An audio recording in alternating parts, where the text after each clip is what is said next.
Hello guys! For today's video ay familiar na kayo dito. Ay lagi ko itong niluluto pero kakaiba naman ito ngayon. Simple lang, okay? Pero chicken pa rin. So, umpisa na natin mag-assemble. So, dito, ayan, i-assemble lang natin yan. Okay? Ang ating patatas at saka meron na rin yung ginger. Ayan, ito yung ginger. So, hilira lang natin yan dyan kasi lalagay na naman natin sa taas ang ating manok. So, ganun pa rin ang procedure. Kaya lang, syempre, wala yung patatas na muna. Pero ngayon, meron na siyang patatas. Patatas, carrots. Carrots pala guys, nagkamali lang. Patatas at carrots, yes. So ayan, tapos mga ingredients, ganyan-ganyan lang. Onions. Diba? Ang dali-dali, diba guys? Ayan, simple-simple lang yan. Tapos syempre, ikaw naman dyan magtansya kung anong gusto mong timpla, alat, ayan. Yung tama lang. Yung magluluto ka parang galing sa puso para masarap ganun. So, ayan, after natin ilagay yan dyan, pwede na natin yung lagyan ng mga condiments. Ayan, maglagay tayo ng salt, okay? According to your taste na yan, kayo na bahala magtansya. Tapos, lagyan natin ng black pepper powder.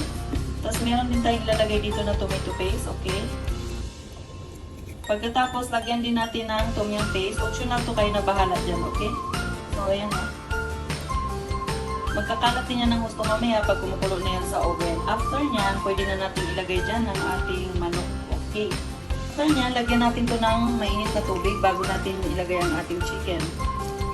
Ayan. So, diba may tubig na. So, lagyan na natin ang ating chicken. So, ayan na guys. Tapos na natin mailagay ang ating chicken. Ayan. Minarinate natin yan kanina bago tayo mag-mix and plus ng ingredients. So, nandyan na siya. Ang next procedure natin ay babalutin natin ito ng foil. Tapos, lagay na natin sa oven. Alright, let's do.